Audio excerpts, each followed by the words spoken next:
আমন্ত্রণ জানাচ্ছি দেশ সন্ধ্যায়। আপনাদের সাথে আছি আমি সুরভি তরণী। আজকে দেশ সন্ধ্যায় আমরা আলোচনা করব সরকার ও রাজনৈতিক দলের বাস্তবতা এই বিষয়টি নিয়ে, এবং আলোচনার জন্য আজকে আমাদের সাথে স্টুডিওতে উপস্থিত আছেন সাইদ খান, কালের কণ্ঠের যুগ্ম সম্পাদক, এবং আমাদের সাথে আরও একজন অতিথি যুক্ত হবেন। আমরা আশা করছি খুব শীঘ্রই তার সাথে যুক্ত হতে পারবো। আমরা আপাতত সাইদ খান, আপনার মাধ্যমে আলোচনা শুরু করে দিতে চাই যে মোটামুটি সংস্কার প্রশ্নে দ্বিধা, নিয়োগ বিতর্ক, জ্বালানি পরিস্থিতি বলি, অর্থনৈতিক চাপ বলি, মানে মোটামুটি এই আড়াই মাসেই সরকারের সামনে দেখা যাচ্ছে যে এক ধরনের চ্যালেঞ্জ, বিশেষ করে জন আস্থার চ্যালেঞ্জ দেখতে পাচ্ছি আমরা। বিভিন্ন গণমাধ্যম খুললেই দেখা যাচ্ছে।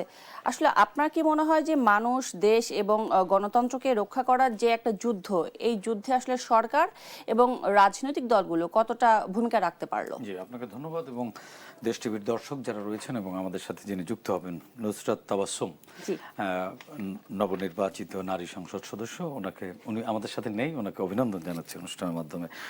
আসার পরে আবার আরেকবার অভিনন্দন জানাই।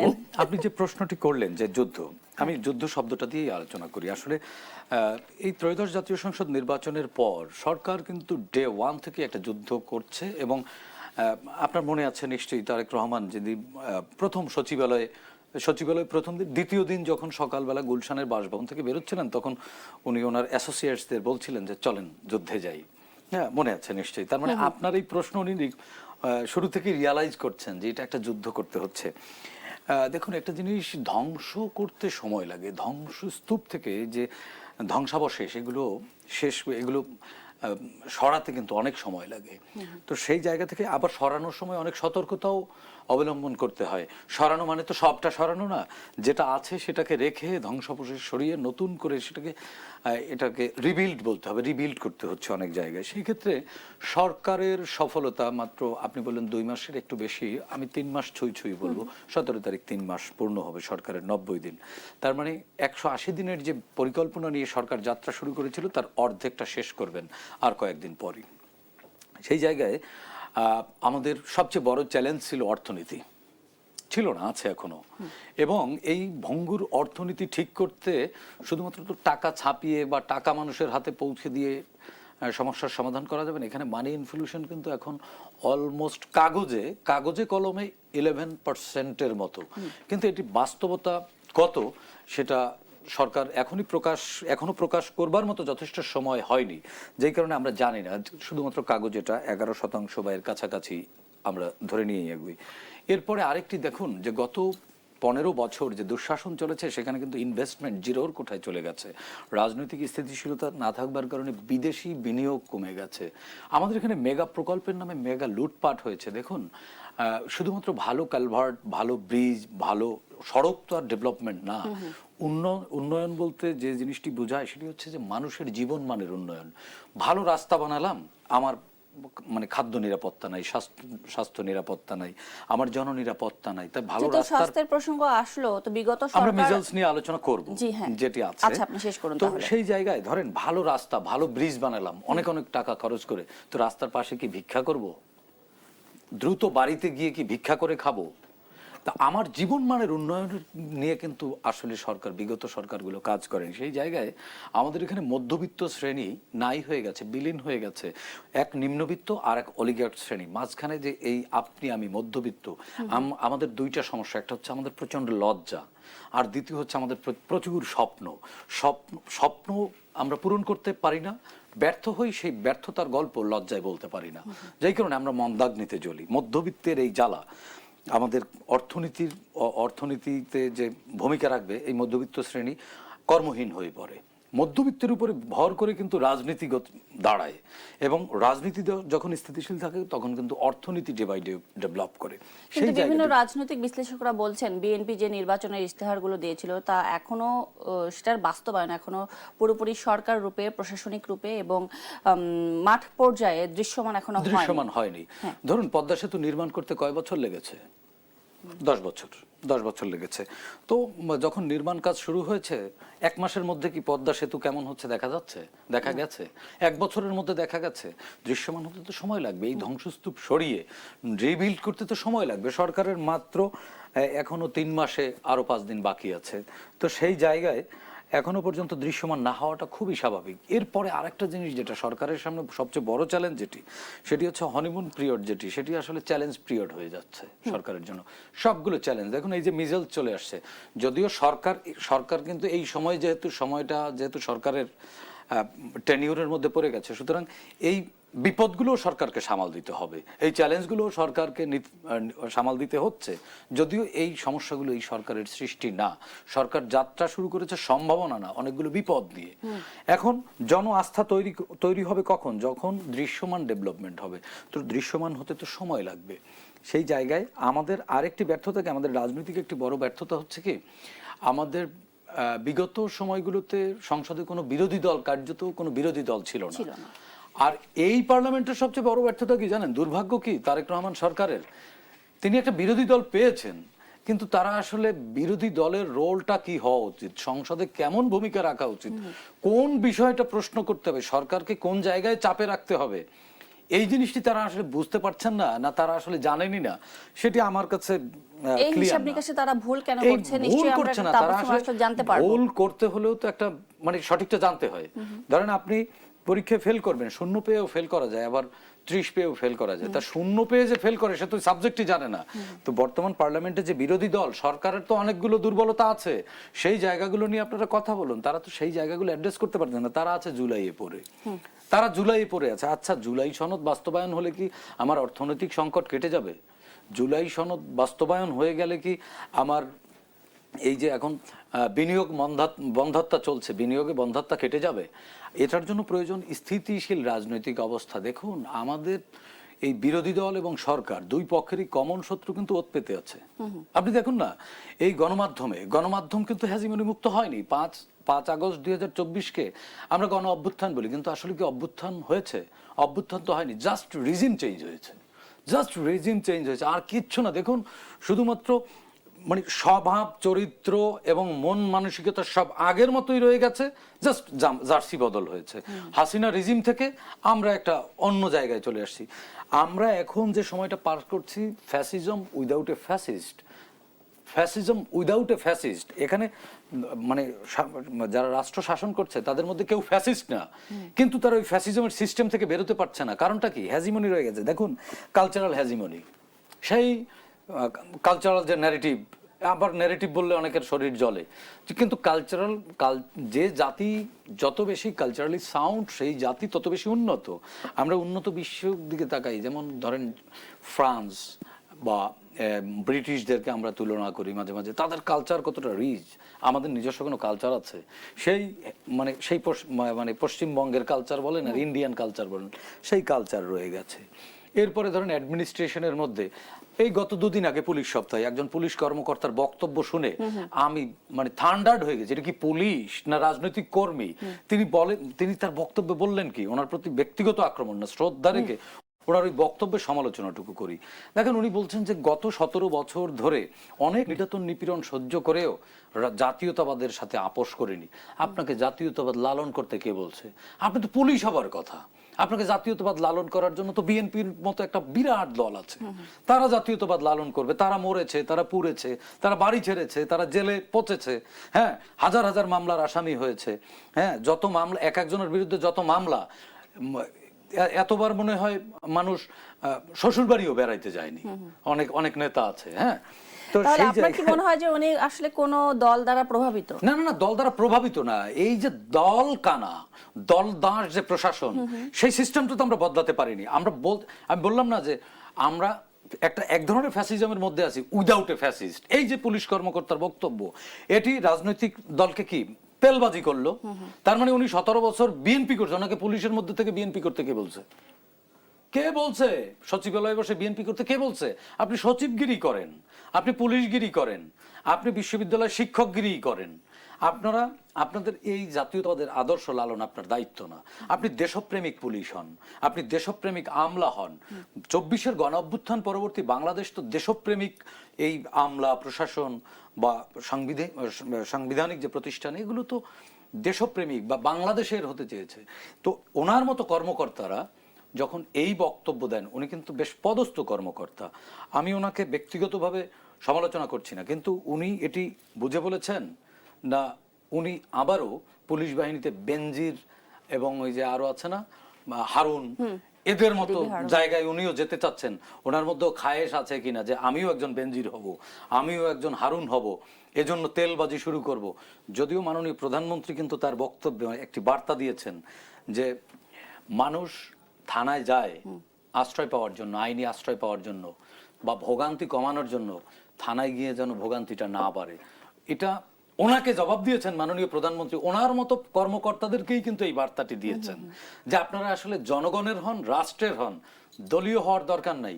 প্রধানমন্ত্রীও তো একটি কথা বলেছেন যে আমি সারা বাংলাদেশের প্রধানমন্ত্রী, নির্দিষ্ট একটা দল বিএনপির দল থেকে উনি নির্বাচিত, কিন্তু উনি কিন্তু যে ওনাকে ভোট দেয়নি তারও প্রধানমন্ত্রী, যে ওনাকে পছন্দ করেন না তারও প্রধানমন্ত্রী, উনি ওনার দলের কর্মীদেরও প্রধানমন্ত্রী, উনি প্রধানমন্ত্রী বাংলাদেশের। সুতরাং আমাদের এই যে সংস্কৃতি, মাননীয় প্রধানমন্ত্রী যে বার্তা দিচ্ছেন, এই বার্তাগুলো রুট লেভেলে যাচ্ছে না। রুট লেভেলের ক্ষমতাসীন দল, যেমন বিএনপি ক্ষমতাসীন দল, এই ধারণা মাঠের কর্মীদের মধ্যে যদি এটা এই ধারণা চলে আসে, তারাও ফ্যাসিস্ট হয়ে যাবে। কারণ আওয়ামী লীগের লোকেরা ক্ষমতাসীন দল, এই ক্ষমতার গরমে সমাজ জ্বালিয়ে দিয়েছে, এই যে সমাজ ধ্বংস বিএনপির যে করেছে। সংস্কার নিয়ে যে এত প্রশ্ন সৃষ্টি হতে দিচ্ছে বলবো আমি, যে আবার নিয়োগ নিয়েও কিন্তু বিতর্কের একটা বেশ ভালো মতো একটা আলোচনা ছিল, এগুলো আসলে এই সময় এসে কেন হচ্ছে? আচ্ছা, ধরুন রাজনৈতিক সরকার বিগত মানে ইউনূস শাসনামলে ইন্টারিয়াম গভর্নমেন্টের সময় তারা বলছে কি তারা নিয়োগ দেয়নি, তারাও তো নিয়োগ দিয়েছে। তারা বলেছে কি আমরা তো রাজনৈতিক দল না, যে কারণে আমাদের নিয়োগে কিছু ভুল হতে পারে, এটা রাজনৈতিক দল হলে তারা নির্ভুলভাবে তাদের বিশ্বস্ত লোক নিয়োগ দিতেই পারে। তো ইউনূসের বিশ্বস্ত লোক নিয়োগ দিয়েছে, শেখ হাসিনার বিশ্বস্ত লোক নিয়োগ দিয়েছে। হ্যাঁ, এখন একটা মানুষ রাজনীতি করলে মেধাবী হতে পারবে না বা মেধাবীরা রাজনীতি করবে না। এখন ধরুন ঢাকা বিশ্ববিদ্যালয়ের ভিসি যিনি নিয়োগ পেয়েছেন, তিনি কি এর আগে কোনো গার্মেন্টসে চাকরি করতেন? তিনি কি এর আগে কোনো প্রাইমারির মাস্টার ছিলেন? উনি তো ওই বিশ্ববিদ্যালয়ের একটা ডিপার্টমেন্টের ফুল প্লেজেড প্রফেসর ছিলেন। তিনি হাসিনা আমলেও তো চাকরি করেছেন। হ্যাঁ, তিনি তো তার মেধাবী না হলে তাকে তো বের করে দিতেন। ইউনূস আমলেও তো তিনি একটি জায়গার ভিসি ছিলেন, একটি বিশ্ববিদ্যালয়ের পাবলিক ইউনিভার্সিটির ভিসি ইউনূস সরকার বানিয়েছে না? তো এখন নতুন সরকার এসে ওনাকে আর একটা জায়গার ভিসি বানিয়েছেন। তখনই প্রশ্ন উঠলো যে মেধাবীদেরকে সরিয়ে দেওয়া হলো কেন? ওনাকে যখন উন্মুক্ত বিশ্ববিদ্যালয়ের ভিসি বানানো হয়েছিল তখন কি উনি অনেক মেধাবী ছিলেন? বা উন্মুক্ত বিশ্ববিদ্যালয় কি মেধাহীনদেরকে দিয়ে চলা সম্ভব? তাহলে তো ইউনূস সরকারেরও যারা এই নিয়োগ প্রক্রিয়ার সাথে ছিলেন তাদেরও বিচার হওয়া উচিত। আমরা হচ্ছে কি আমরা ট্যাগিং রাজনীতি থেকে বেরোতে পারিনি। ধরুন আপনাকে আমার পছন্দ না কোনো না কোনো ভাবে আমি বলবো যে ওনার মুখ থেকে গন্ধ আসে, উনি কেন উপস্থাপক হবে? আরে ভাই, ব্যক্তিগত জায়গায় ব্যক্তিগত শত্রুতার চরিতার্থ করতে গিয়ে আমরা হয় কি রাজনীতিকে এমন জায়গায় নিয়ে গেছি মুখ দেখা দেখি বন্ধ। আর আমাদের রাজনৈতিক যে সংস্কৃতি আমরা গড়তে পারিনি, আমি বারবার বলছি যে আফটার 71 আমাদের সবচেয়ে বড় ব্যর্থতা হচ্ছে আমরা কোনো রাজনৈতিক সংস্কৃতি গড়ে তুলতে পারিনি। গণতন্ত্র আমরা ফেনা তুলি মুখে গণতন্ত্রের কথা বলে। গণতন্ত্র কি? গণতন্ত্রটা হচ্ছে আমি ভালো নেই এই শব্দটি নির্বিঘ্নে বলতে পারার নামই হচ্ছে গণতন্ত্র। আমি পেট ভরে খেতে চাই না, কিন্তু আমি খেতে পারছি না, এই কথাটি আমি বলবার স্বাধীনতা চাই। আমি বাড়িতে নিশ্চিন্তে ঘুমাতে চাই, আমাকে কেউ যদি হত্যা করে, আমাকে যদি কেউ বিরক্ত করে, রাষ্ট্র আমার জীবনের নিরাপত্তা দিবে। এটাই গণতন্ত্র, কিন্তু এটাই আপনি গণতন্ত্র। নিশ্চয়ই এটা স্বীকার করবেন যে গণতন্ত্রকে ভালো রাখার দায়িত্ব তো সরকারেরই। না, গণতন্ত্র সবসময়, গণতন্ত্র হচ্ছে আংশিক ভালো মানুষের সরকার, ঠিক আছে? আংশিক ভালো মানুষের সরকার। কারণ গণতন্ত্রে বড় বড় ভুল আসে না। আমরা শেখ সেলিমরা এমপি হয় না, গণতন্ত্রে হাজী সেলিমরা এমপি হয় না, তো তারাই তো আবার গণতন্ত্রকে ফ্যাসিবাদে নিয়ে গেছে। তো গণতন্ত্র মানে আংশিক ভালো মানুষের সরকার। এখানে কিছু দুষ্ট চলে আসতেই পারে ফাঁক গলে, সেটি পাহারা দেওয়ার দায়িত্ব জনগণ। তাহলে এই যে কয়েকটি যে গুরুত্বপূর্ণ অধ্যাদেশ নিয়ে মানুষের মনে নানা প্রশ্ন তৈরি হলো, যেরকম বিচার বিভাগের স্বাধীনতা, দুর্নীতি দমন কমিশন এবং বিভিন্ন সাংবিধানিক প্রতিষ্ঠানের গঠনের পদ্ধতি, এসব বিষয়ে আসলে বিএনপি কি মানে আগের অবস্থান থেকে একটু দূরে সরে যাচ্ছে বলে আপনি মনে করেন? না না, এটি আমার প্রথম মনে হয়েছিল তারাও বুঝি দূরে সরে গেছে, কিন্তু তারা কিন্তু দলগতভাবে সংসদে প্রকাশ্যে সংবাদ সম্মেলন করে, স্বরাষ্ট্রমন্ত্রী যিনি বিএনপির স্থায়ী কমিটির সদস্য এবং আইনমন্ত্রী দুইজন যৌথ সংবাদ সম্মেলন করে তারা কিন্তু এটি পরিষ্কার করেছে। প্রথমে আমিও সন্দেহ করেছিলাম যে আসলে কি বিএনপি সরে গেল কিনা। বিএনপি সরে গেলে জুলাইয়ে তো মানুষ মরেছে, অনেক রক্তের বিনিময়ে ফ্যাসিস্ট রেজিমের পতন হয়েছে। তো পরবর্তীতে তারা পরিষ্কার করেছে যে এই জায়গাগুলো দেখুন, জাতীয় ঐক্যমত্য কমিশন যখন বৈঠক করে তখন তার বিভিন্ন দলের কিন্তু নোট অফ ডিসেন্ট ছিল। তারা যখন এটি প্রকাশ করে, জুলাই চার্টার যখন প্রকাশ করে, তখন নোট অফ ডিসেন্ট গুলো বাদ দিয়ে তারা একটি চার্টার প্রকাশ করেছে। এবং যে এই জুলাই চার্টারে তারা বলেছিল যে নির্বাচিত রাজনৈতিক সরকার তাদের দলীয় ইশতেহার অনুযায়ী এগুলো বাস্তবায়ন করবে।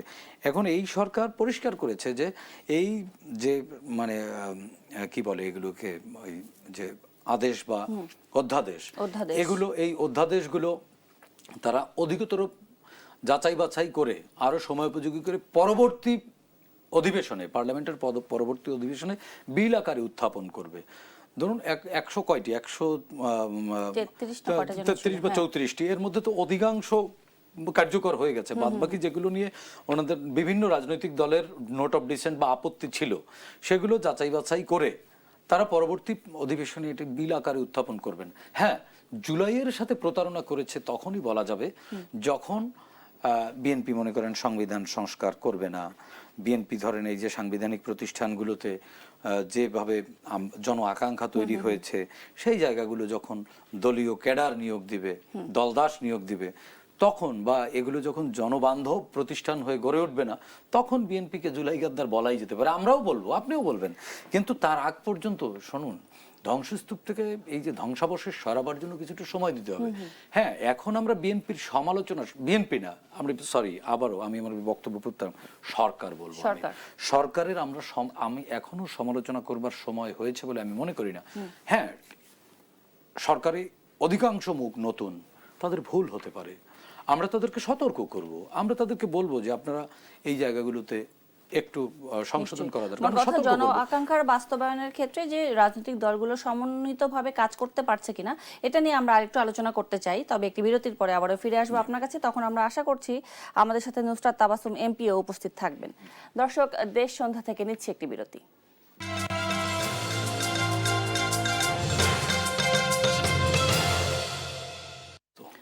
আবারও স্বাগত জানাচ্ছি দেশ সন্ধ্যায়। আজকে আমরা দেশ সন্ধ্যায় আলোচনা করছি সরকার ও রাজনৈতিক দলের বাস্তবতা এই বিষয়টি নিয়ে, এবং এ পর্যায়ে আমাদের সাথে সাইদ খানি রয়েছেন। তার কাছে আমরা শুনতে চাই যে আসলে যেটি বলছিলাম যে সংস্কার ঘিরে আসলে চাপ কিন্তু বাড়ছে, জামাত চাপ সৃষ্টি করার চেষ্টা করছে। বিশেষ করে এবছরের অক্টোবর পর্যন্ত তারা একটা বিশাল কর্মসূচি রেখেছে যে গণভোটের রায় বাস্তবায়নের জন্য তারা কয়েকদিন পর পরই জনসভা, পথসভা করবে। এদিকে আসলে আপনি কিভাবে দেখছেন, জামাতকে আসলে সরকারকে চাপে রাখতে পারবে কিনা? না, আমাদের সহ আলোচক থাকলে ভালো হতো আলোচনা করে, আসলেই ভালো হতো। বিরোধী দলের সংসদ সদস্য, আমরা তো হয়তো আমাদের স্পেকুলেশন থেকে কথা বলছি বা বাস্তবতা দেখে কথা বলছি। উনি তো ভিতরে আছেন, উনি বলতে পারতেন আরো ভালো। কিন্তু সরকারকে চাপে রাখতে হলে চাপ দেওয়ারও তো সক্ষমতা থাকতে হয়। সরকারকে যারা চাপে রাখার জন্য, আপনি বলছিলেন যে অগাস্ট পর্যন্ত, মানে অক্টোবর পর্যন্ত ধারাবাহিক একটা কর্মসূচি দিয়েছে। কি কর্মসূচি দিয়েছে? বিভিন্ন বিভাগীয় শহরে মনে হয় একদিন করে তারা জনসভা করবে, এই টাইপের কোনো কিছু। মানে জনগণ কি সারা জীবনেই মানে গণভোটের রায়, গণভোটই তো জনগণ বোঝে না। জনগণ ভোট দিয়েছে, আনা ভোট দিয়েছে, কি জন্য দিছে, এতে কি হবে কি হবে না, অধিকাংশ জনগণ এটা বোঝে না। জুলাই তো জনগণের কাছে ইম্পর্টেন্ট না যে জুলাই চার্টার বাস্তবায়ন করতে হবে। হ্যাঁ, জুলাই ইম্পর্টেন্ট, জুলাই চার্টার জনগণের কাছে ইম্পর্টেন্ট না। সংবিধান সংস্কার জনগণের কাছে ইম্পর্টেন্ট না। জনগণ, এই যে কিছুদিন আগে তেল সংকট হলো না, জনগণ চাইছিল তেল সংকটের সমাধান, এটা জুলাই সনদ বাস্তবায়ন, সংবিধান সংস্কার এটা চায়নি। এই যে এখন বন্যায় আমার দেশের ফসলি জমি তলিয়ে গেছে, আমাদের খাদ্য নিরাপত্তার একটা বড় অংশ শস্য এখানে এই বড় মৌসুম থেকে যুক্ত হয়, সেখানে হাজার হাজার একর জমির ফসল নষ্ট হয়েছে, আমাদের খাদ্য নিরাপত্তা এক ধরনের ঝুঁকি তৈরি হচ্ছে। এই জিনিসটা জনগণের দরকার যে আমরা এই ক্ষতি পুষিয়ে উঠবো কিভাবে। এই যে মিজলস বা হাম, এই হামের প্রাদুর্ভাবে আমাদের অধিকাংশ শিশু আক্রান্ত হচ্ছে। এ পর্যন্ত গতকাল পর্যন্ত 415 জন শিশু মারা গেছে। এর মধ্যে 415 জনের মধ্যে তো 5 জন বিজ্ঞানী থাকতে পারতো, এর মধ্যে 5 জন মন্ত্রীও তো হতে পারতো। এর মধ্যে আমরা জানি না এই শিশুর মধ্যে কোন সম্ভাবনা বেড়ে উঠছিল, তারা মারা যাচ্ছে। আমরা তো আপাতত এই সংকট থেকে এই সংকট কাটিয়ে উঠতে চাই। কিন্তু সাইদ খান, বিএনপি এটা নিয়ে আসলে কি মুখ খুলছে ঠিকমতো? আপনার কি মনে হয় যে তারা না, কি বিগত সরকারের দায়কে নিজেদের কাঁধে নিয়ে নিচ্ছে? না, বিগত সরকারের দায় সরকারের ঘাড়ের উপরে চলে আসতেছে। কারণটা কি জানেন? সরকার সঠিক তথ্যগুলো প্রকাশ করছে না। সরকার কেন করছে না আমি জানি না, এটা প্রকাশ করা উচিত। আপনি যদি সঠিক তথ্য জনগণের কাছে না দেন, অপতথ্য ওই জায়গা করে নিবে, জনগণের কাছে পৌঁছাবে এবং জনগণের কাছে অপতথ্যটাই সঠিক তথ্য হিসেবে মানে গ্রহণ করবে জনগণ। সেই জায়গায় আমি মনে করি যে মিজেলস নিয়ে যে বিতর্ক উঠেছে, হ্যাঁ, এটা এই সরকারের দায় না কিন্তু দায়িত্ব। সরকারের দায় না কিন্তু দায়িত্ব।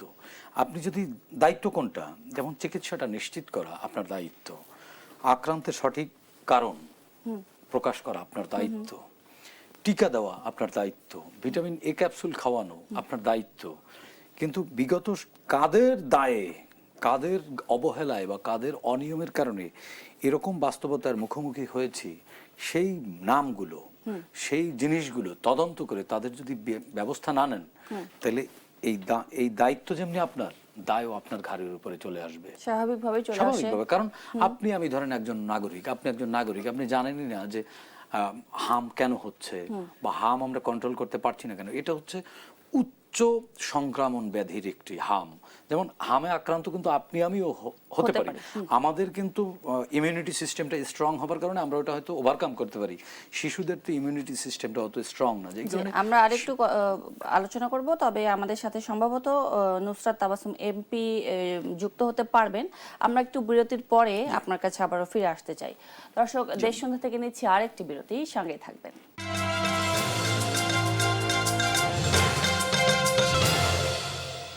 আবারও স্বাগত দেশ সন্ধ্যায়। আজকে আমরা দেশ সন্ধ্যায় আলোচনা করছি সরকার ও রাজনৈতিক দলের বাস্তবতা এই বিষয়টি নিয়ে, এবং আমরা ভাগ্যবান যে এই পর্যায়ে আমরা নুসরাত তাবাসসুম এমপিকে আমাদের মাঝে পেয়েছি, যুগ্ম আহ্বায়ক, জাতীয় নাগরিক পার্টি এনসিপি।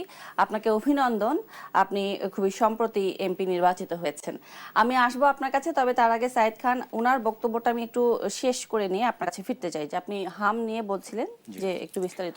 যে কথা বলছিলাম, যে সরকার যদি প্রপার ইনফরমেশন গুলো জনগণের সামনে না আসে, যে বিগত কার ব্যর্থতার কারণে আজকে এই বাস্তবতার মুখোমুখি আমরা হয়েছি, তাহলে এখন যেমনি সরকারের দায়িত্ব এই ডিজাস্টারকে মোকাবেলা করা, সরকারের যেমনি দায়িত্ব, যদি এই সঠিক তথ্যটা সরকার প্রকাশ না করে, জনগণের সামনে যদি তুলে না ধরে, এর দায় কিন্তু এই সরকারের ঘাড়ের উপরে চলে আসবে। এখনো পর্যন্ত সরকারের যে বিভিন্ন ইনফরমেশন সেক্টর থেকে যেগুলো দেখছি, তাতে ইনফরমেশনগুলো পুরোপুরি আসছে না। সুতরাং অপতথ্য ছড়িয়ে পড়ছে সঠিক তথ্যের অভাবে। সুতরাং সরকারকে আমি বলবো যে একটি সরকার সফল হতে হলে তার সঠিক তথ্যটা সবার আগে মানুষের কাছে পৌঁছাতে হবে। আপনি হয়তো কাজ নাই করতে পারেন, ব্যর্থও হতে পারেন, ব্যর্থতার বিষয়টাও জনগণের সামনে তুলে ধরুন। জনগণ তো আপনাকে দায়ী করবে না, দায়টা কার সেটুকু তুলে ধরুন, তাইলেই আপনি দায়িত্বশীলতার পরিচয় দিবেন। নিশ্চয়ই সরকার এটা আমল নেবে, আমরা প্রত্যাশা রাখতে চাই। এ পর্যায়ে নুসরাত তাবাসসুম এমপি, আপনার কাছে চলে আসতে চাই যে আসলে এই দুর্যোগপূর্ণ আবহাওয়ার মধ্যে আপনি কিভাবে আসলেন, রাস্তার ঘাটের কি অবস্থা দেখলেন, আপনার কাছ থেকে শুনতে চাই। না, সেটাই মানে আমি খুব অদ্ভুত ব্যাপার। আমার মানে পান্থপথ থেকে এই পর্যন্ত আসতে আমার অলমোস্ট 1 ঘন্টা 40 মিনিট, 1 ঘন্টা 45 মিনিট সময় লেগে গেছে।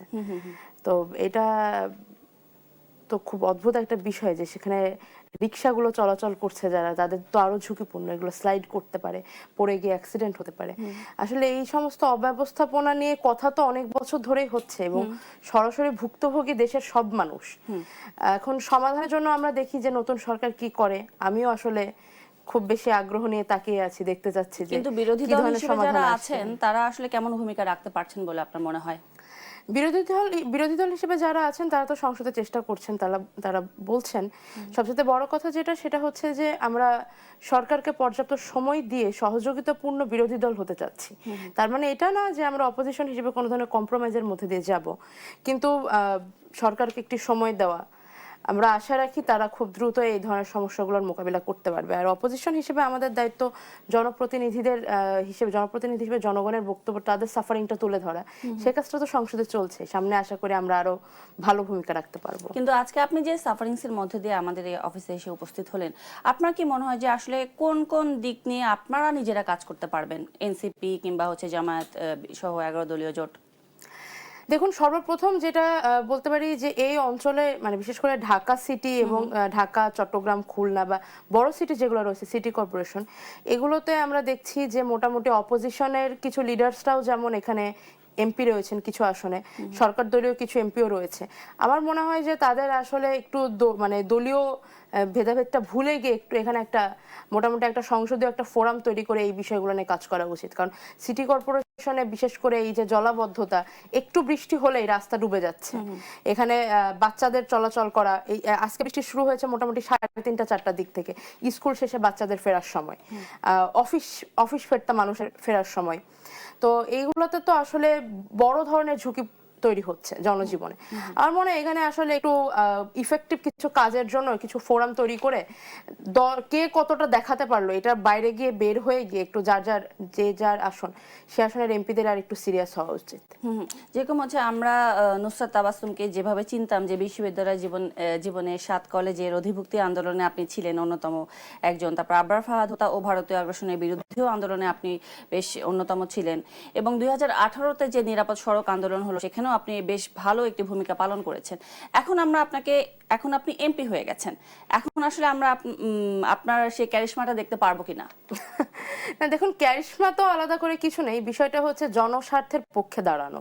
নিরাপদ সড়ক আন্দোলন, 7 কলেজের অধিভুক্তি বাতিল আন্দোলন, আবরার ফাহাদের হত্যার প্রতিবাদে তাৎক্ষণিক বিচার চেয়ে আন্দোলন, কিংবা তার পরবর্তীতে ভারতীয় আগ্রাসন বিরোধী, ধর্ষণ বিরোধী, কিংবা আমি এই জুলাই অভ্যুত্থান থেকে শুরু করে যতগুলো রাজপথের আন্দোলনের সঙ্গে যুক্ত ছিলাম, সবগুলোতেই কোনো না কোনোভাবে জনস্বার্থের পাশে দাঁড়িয়েছিলাম।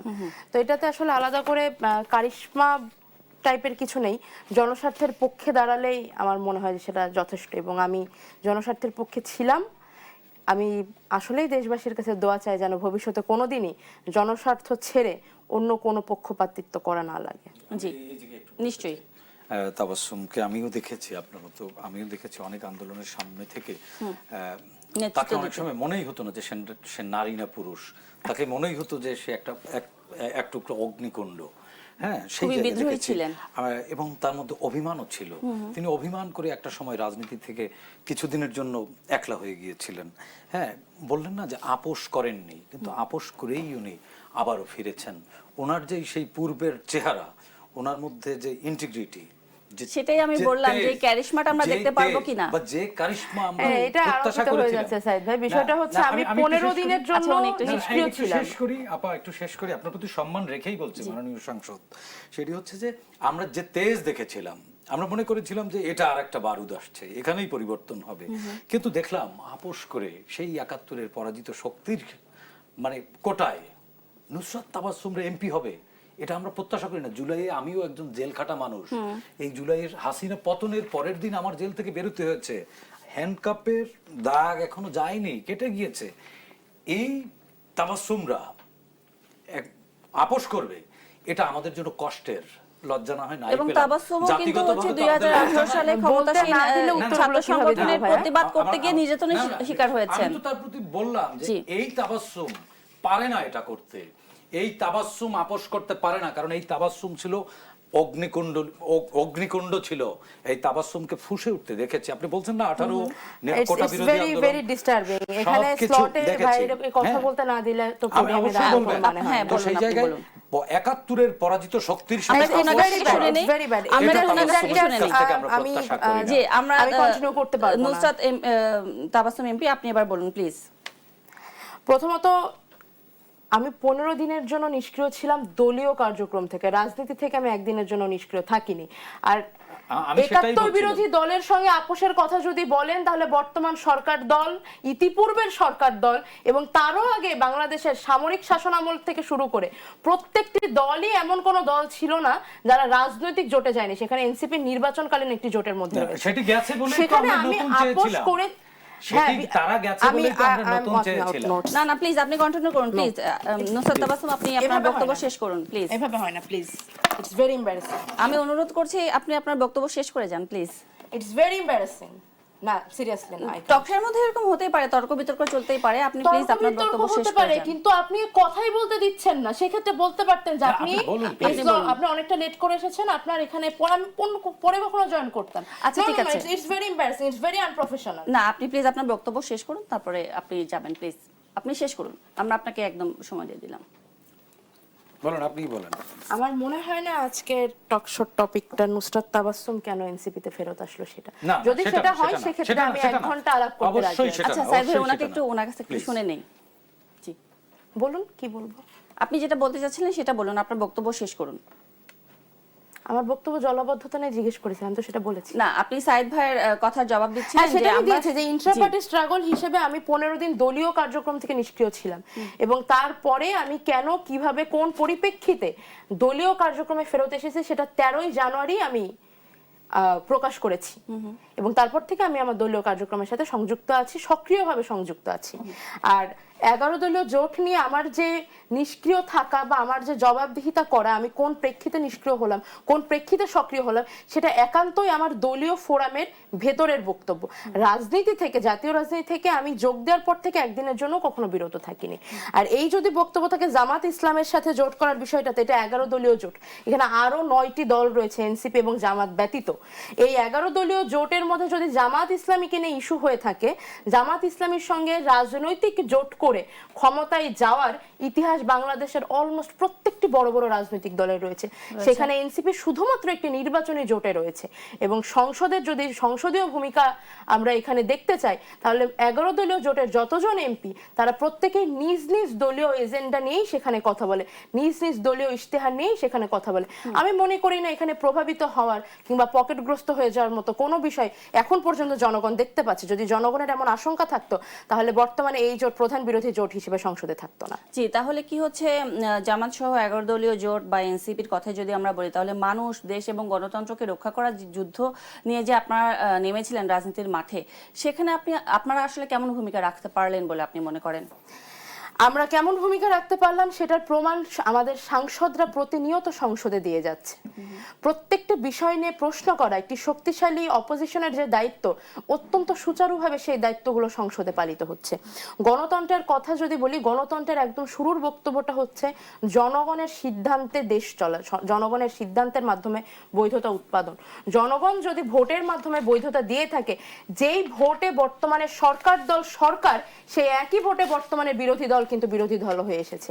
এই জিনিসটা মাথায় রেখে, একটু সম্মান রেখে কথা বলে, আমাদের মানে বিরোধী দলের প্রতি সম্মান থাকুক বা না থাকুক, জনগণের সিদ্ধান্তের প্রতি সামান্য সম্মান আমরা আশা করি।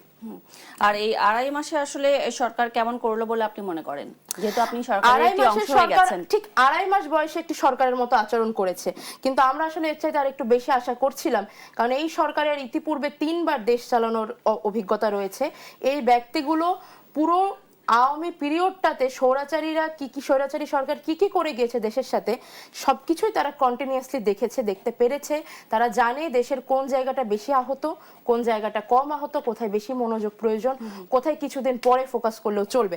একই সাথে পুরো ইন্টারিমের পিরিয়ডে তারা দলীয়ভাবে খুবই সক্রিয় ছিলেন, এবং ইন্টারিমের সাথেও তাদের ঘনিষ্ঠতা কোনো অংশে কম ছিল না অন্য কোনো দলের চাইতে। সেখান থেকে আসলে আমি আরেকটু বেশি পারফরমেন্স আশা করেছিলাম। যদি ঠিক অন্য কোনো দল যারা অনেকদিন রাজনীতির বাইরে ছিল, এরকম কোনো দল সরকারে আসতেন এবং 2.5 মাস এরকমই ভূমিকা রাখতেন, সেক্ষেত্রে আমি বলতে পারতাম সরকার ঠিক যেমনটি করার তেমনটি করেছে। কিন্তু যেহেতু এটি বাংলাদেশ জাতীয়তাবাদী দল, বিএনপি বাংলাদেশের দ্বিতীয় বৃহত্তম দল এবং বর্তমানে উপস্থিত বৃহত্তম দল, সরকার গঠন করেছে ইতিপূর্বের অনেকগুলো অভিজ্ঞতা সমেত, সেক্ষেত্রে বলতে পারেন আমি কিছুটা আশাহত হয়েছি। জি, নুসরাত তাবাসসুম, আমি ছোট করে একটু বলতে চাই। উনি বলছেন যে বর্তমান যে আমরা প্রায় শেষের দিকে চলে এসেছি। 30 সেকেন্ডে বলছি যে উনি বলছেন যে দ্বিতীয় বৃহত্তম দল, এটি দ্বিতীয় বৃহত্তম না, রাজনৈতিক দল কখনো সর্ববৃহৎ বা সর্বক্ষুদ্র হয় না। এই আয়তনের ভিত্তি মানে সাইজ করা ঠিক না। আমি তো মনে করি এনসিপিও বৃহত্তম দল। জনগণ যদি সবচেয়ে বেশি আস্থা যে জায়গায় রাখবে সেটাই বৃহত্তম দল। দ্বিতীয়, তৃতীয়, প্রথম এটি বলবার সুযোগ নেই। আরেকটি কথা বলেছেন যে এই সরকার এর আগে 3 বার এই দল 3 বার ক্ষমতায় ছিল, হ্যাঁ এই দল ছিল, কিন্তু এই মুখগুলো ছিল না সবাই। এবং আজকে যিনি প্রধানমন্ত্রী তিনিও প্রথমবার সংসদ সদস্য, নুসরাত তাবাসসুম তিনিও প্রথমবার সংসদ সদস্য। সুতরাং সরকারের কাছ থেকে 2.5 মাসে যেই প্রত্যাশা ছিল বা যেভাবে করছে 2.5 মাস বয়সী সরকারের মতোই করছে উনি বলছেন, তবে প্রত্যাশা আরো বেশি ছিল। দেখুন প্রত্যাশা আর বাস্তবতা এক না। প্রত্যাশা তো এনসিপিকে ঘিরেও আমাদের আকাশ সমান ছিল। প্রত্যাশা তো জুলাই পরবর্তী অভ্যুত্থানের যে যে স্টেক হোল্ডার্স তাদেরকে ঘিরেও ছিল। সেগুলো কি বাস্তবায়ন হয়েছে? সেখানেও তো আমরা দুদকে মামলা হতে দেখেছি, অনেকের বিরুদ্ধে অনুসন্ধান হতে দেখেছি।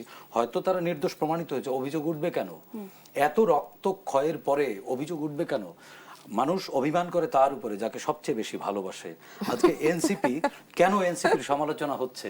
কারণ এনসিপি কে মানুষ ভালোবাসতো। আমরা তো একটু সেই জায়গা থেকে নুসরাত তাবাসসুম আপনার কাছ থেকে একটু শুনতে চাই, আপনি সাইদ খোকনের বক্তব্যের কোনো পাল্টা জবাব দিতে মানবিমানের চান কোনো কিনা? উত্তর হয় না। না, এটা মানবিমান না, এটা হচ্ছে আস্থা আপনি এবং আস্থা চলে যাওয়া। রাজনৈতিক বক্তব্য হিসেবে আমি মনে করি আমরা 1 বছর বয়সে একটি দল এবং 1 বছর বয়সে একটি দল জাতীয় নির্বাচনে অংশ নিয়ে 6 জন নির্বাচিত সংসদ পেয়েছি। এবং আপনি কিন্তু এবং আমি হচ্ছে এটাকে সর্বকনিষ্ঠ জনগণের গ্রহণ মানে আপনি জনগণ আমাদের গ্রহণ সর্বকনিষ্ঠ করেছে, হচ্ছে আমি সংসদ হিসেবে দেখতে সদস্য, চাই। এমপি হয়েছেন। তো আমরা যেটা জনগণ যেটা চায়, দেশের মানুষ যেটা চায় যে সব তারুণ্যের জয়গান চায়, আপনি নিজেও এখন অনেক তরুণ, আপনি আসলে কিভাবে ভূমিকা রাখতে পারবেন? আমি কিভাবে ভূমিকা রাখতে পারবো সেটা আসলে নির্ভর করবে যে সংসদ শুরু হওয়ার পরে আমি আসলে বুঝতে পারবো যে কতটুকু ভূমিকা রাখতে আমাদের পারছি। তো অধিবেশন তবে শুরু হয়নি। আপনি যদি বলেন আমার পরিকল্পনা কি কি রয়েছে, সেক্ষেত্রে আমি বলতে পারি যেহেতু আমি সর্বকনিষ্ঠ, আমি ঠিক আমার বয়সীদের তাদের চিন্তা ভাবনাটা ওখানে বহন করে নিয়ে যাচ্ছি। আমি চেষ্টা করব তরুণ প্রজন্মের মুখ হয়ে সংসদে আমার ভূমিকা পালন করতে। নিশ্চয়ই আগামী দিনের জন্য আপনাদের দুজনকে জি, শুভেচ্ছা আমি জানিয়ে এবং আজকের মতো নুসরাত তাবাসসুম কিন্তু শুধুমাত্র তরুণদের এমপি না, সব মানুষের, জনগণের এমপি। নিশ্চয়ই, আমরাও এটা বিশ্বাস নুসরাত করতে চাই, তাবাসসুমের সাইদ খান। জনগণের ভয়েস হওয়া উচিত এবং সংসদ খালি ওই জুলাই সনদ নিশ্চয়ই বাস্তবায়ন নয়, না, তারা সবকিছু জনগণ মিলিয়ে চায় নিশ্চয়ই সরকার ও জীবনের রাজ- নিরাপত্তা, খাদ্যের নিশ্চয়তা, স্বাস্থ্যের নিরাপত্তা, এগুলো চাই। যেমন আমরা উনি প্রত্যাশা আজকে রাখতে চাই রাস্তায় সরকার ও ভিজে আসলেন, রাজনৈতিক দলগুলো এই যেন রাস্তার সমন্বয় সংস্কার করে চাই। কাজ করে, সেটাই আমরা দেখতে চাই সংসদে। অসংখ্য ধন্যবাদ আপনাদের দুজনকে আজকে আমাদের দেশ সন্ধ্যায় সময় দেওয়ার জন্য। দর্শক এতক্ষণ দেখছিলেন দেশ সন্ধ্যা, ধন্যবাদ সবাইকে সাথে থাকার জন্য।